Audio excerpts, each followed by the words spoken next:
Oke guys, kita nganter Ibu Wiwi yang mau stay di hotel karena rumahnya kebanjiran.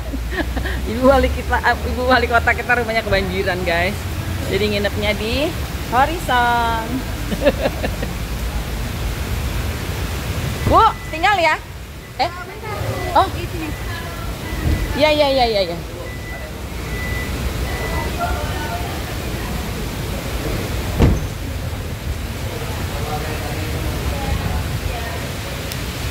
Ini Mbak siapa nih? Hah? Ibu Puput. Bu Puput. Oh, biasanya kan saya Bu. Biar ibu kayak ini. Kenapa? Bu Ali mau nitip. Nggak usah, udah nanti aja. Aku naruh biar itu tulisannya Dina, Relawan, Yogi, balik apa Bunda. Yang penting tempatnya aku udah dapet, jadi naruhnya enak. Oke. Kis dulu. Kasih. Apa? Nggak, udah nanti Dina aja. Udah aja, sudah. Iya, Ibu wali kota kita rumahnya kebanjiran, jadi nginepnya di Horizon. Ngungsi tuh. Semoga sehat-sehat selalu ya, Bu ya. Capek. Iya. Ketemu besok ya.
Ya, ini kunjungan dari Wapres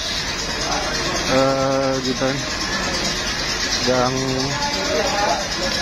memantau rumah-rumah warga yang terdampak banjir di Komplek Monogede Permai.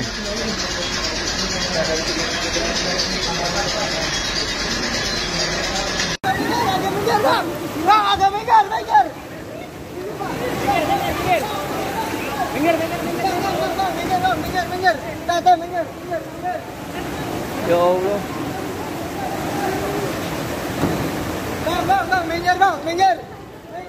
Sana yuk, San.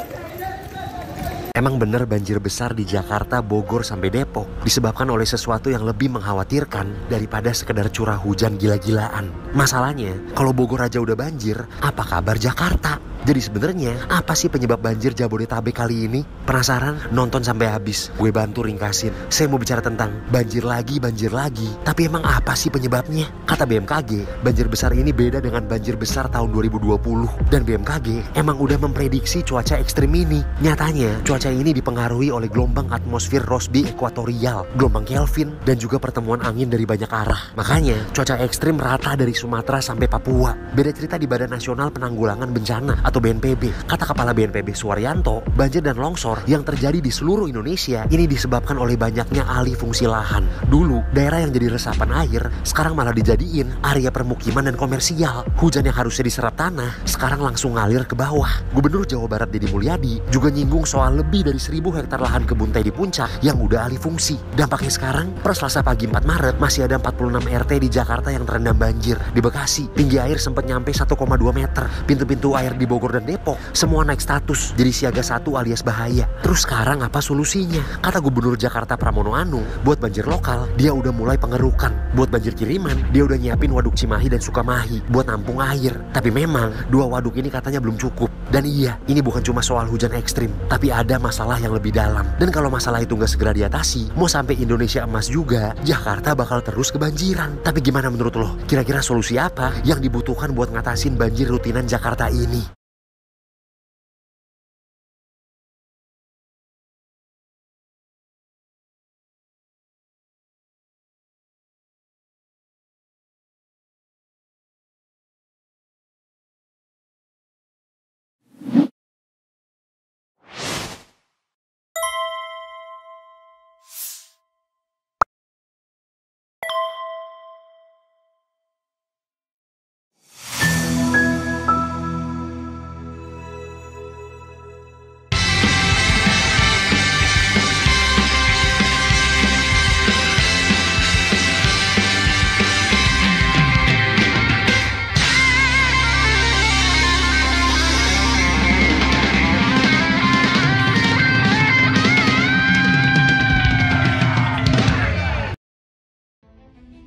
Ada video yang menjadi sorotan di media sosial, mobil yang membawa rombongan Presiden Prabowo Subianto melintasi wilayah yang dilanda banjir saat hendak menuju ke kediaman Presiden Prabowo di Bogor.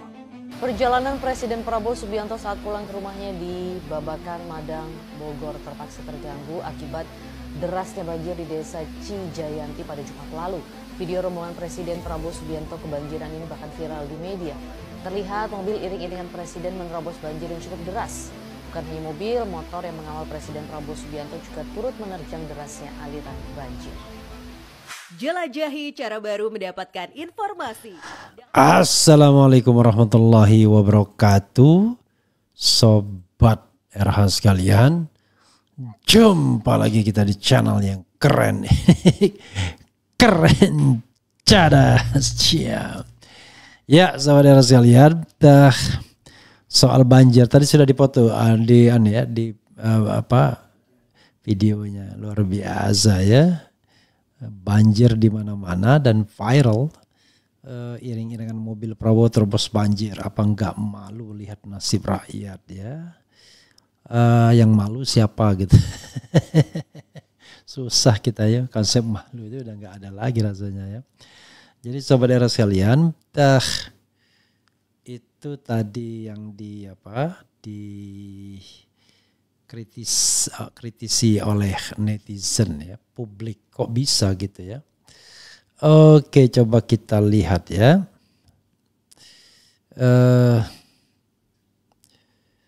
Coba kita lihat beritanya ya. Oh ya, besok itu saya akan didatangi oleh seorang pelukis yang banyak lukisannya bagus ya, yang banyak diminati oleh artis dan penguasa tahun 70-an katanya. Oke, nanti kita lihat ya. Lumayan lah. Besok kita dengan namanya Fadli Basayev kita. Seperti orang lain ya. Seperti orang Uni Soviet saja ya. Coba kita lihat beritanya ya. Viral iring-iringan ya.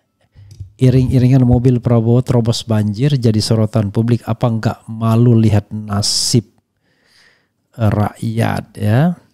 Ini berita ringan saja ya. Untuk menunjukkan bahwa problem banjir itu gila-gilaan. Coba juga nanti kita lihat banjir di The Giant Bekasi itu ya, luar biasa ya. Orang terkurung itu, ada suara gitu terkurung. Jadi ada problem soal banjir yang juga tidak bisa dikendalikan hingga saat ini. Padahal kita tahu Jokowi katanya pengen jadi presiden, mengendalikan banjir lebih mudah lagi ya. Menjelaskan apa yang sudah dilakukan oleh pemerintah selama 130 hari terakhir, puluhan kebijakan yang sudah dikeluarkan oleh pemerintah, yang itu semua punya manfaat bagi masyarakat. Dan Presiden bilang jangan berpuas diri dulu, kita bahkan belum mulai ya. Jadi walaupun sudah menelurkan puluhan kebijakan, tapi Presiden bilang kepada seluruh anggota kabinet tadi maupun kepala-kepala lembaga yang hadir bahwa jangan berpuas diri dulu. Ini bukan untuk berpuas diri, tapi Anda semua harus tahu bahwa kita belum mulai bahkan. Jadi supaya bisa lebih semangat lagi tadi. Kira-kira itu nanti tadi pengantar Presiden sebelum kita berbuka puasa. Kalau arahan untuk banjir Bekasi ada nggak Pak, atau yang di puncak? Ada tensi terhitung dulu. Presiden tadi juga bilang bahwa ada beberapa daerah yang sekarang mengalami kebanjiran dan sudah berkoordinasi dengan Badan Penanggulangan Bencana untuk segera ditangani. Presiden juga mention tadi soal Bekasi dan sudah berkoordinasi dengan Badan Penanggulangan Bencana. Pak, apakah ada bantuan Pak dari Pak Presiden langsung, mungkin bantuan sosial seperti itu?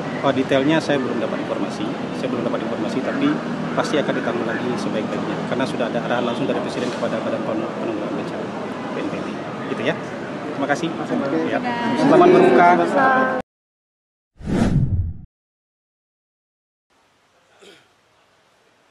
Ya, Kementerian Sosial dalam